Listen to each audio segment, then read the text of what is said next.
Who should unquestionably be the #1 pound-for-pound best fighter in the world right now? Terence Crawford, Naoya Inoue, or someone else?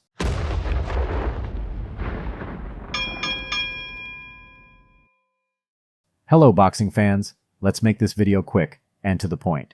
It's about two simple and undeniable reasons why most pound-for-pound lists have Terence Crawford at #1 instead of Naoya Inoue.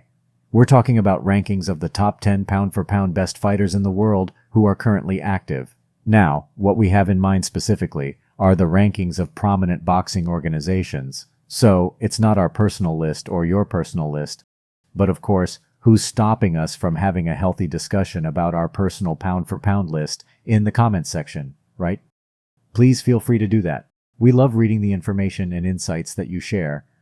But for this video, we're talking about the official pound-for-pound lists put together and publicized by the following highly recognized boxing organizations and publications: the Boxing Writers Association of America, or BWAA, the Transnational Boxing Rankings Board, or TBRB, ESPN, BoxRec, and The Ring magazine.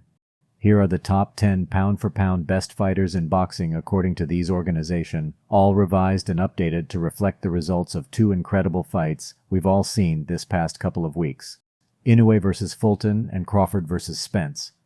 Previously, as recently as the other day when I checked actually, Inoue was at #1 on the TBRB list and #4 on BoxRec's ranking. Meanwhile, Crawford was #1 for BWAA, ESPN, and BoxRec, and #3 for The Ring and TBRB. But now, as we can see in this freshly updated info, Terence Crawford is now #1 in all 5 lists, while Naoya Inoue comes in at #2, except for BoxRec, who thinks the monster should be at #4 like they already had him previously.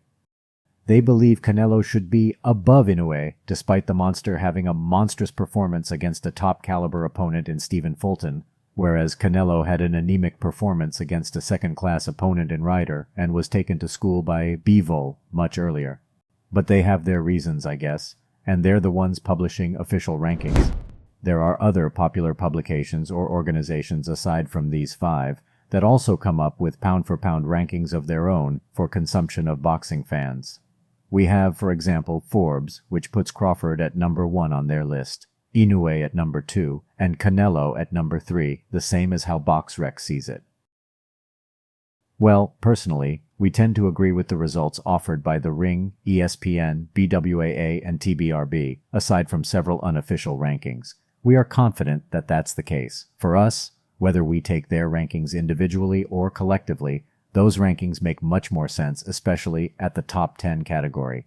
Let's leave it at that, and let's get back to our specific topic. We believe that these are two of the main reasons why, in the pound-for-pound rankings, as of August 2023, Crawford occupies the #1 spot, and Inoue comes in at second. 1. Terence Crawford just became the first fighter ever in men's boxing to become an undisputed champion in 2 weight divisions. This is Naoya Inoue's target, and it has always been clear to everyone. This is the reason he vacated his belts at bantamweight quickly to just as quickly move up to super bantamweight to challenge Fulton, the unified champion. But Terence Crawford reached the goal first. For any fighter, becoming the undisputed champion is the pinnacle of what you can achieve in a particular division. There have only been 9 undisputed champions in men's boxing since 2004. Now imagine what it is like to be a multiple undisputed champion, to be undisputed in more than one division.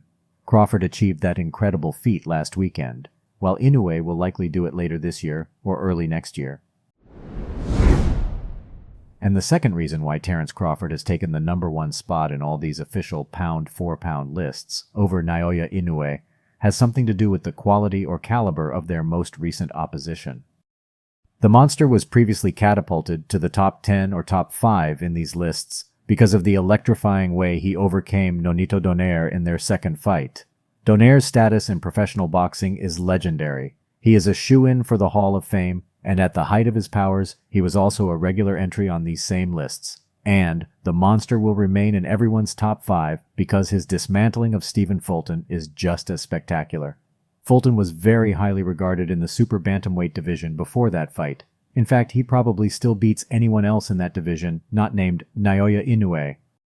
However, Errol Spence, in status or reputation or actual prowess inside the ring, edges out Stephen Fulton comfortably. He is a mainstay in most people's top 10 pound-for-pound list after all, while Fulton never was. And Terence Crawford beat him. If he didn't, there would have been absolutely no reason, in our opinion, not to put Inoue at the very top of every pound-for-pound ranking, official or otherwise. But Crawford did defeat Spence, and that's why we're having this conversation now here in the huge wild-as-a-jungle boxing community. How about you personally?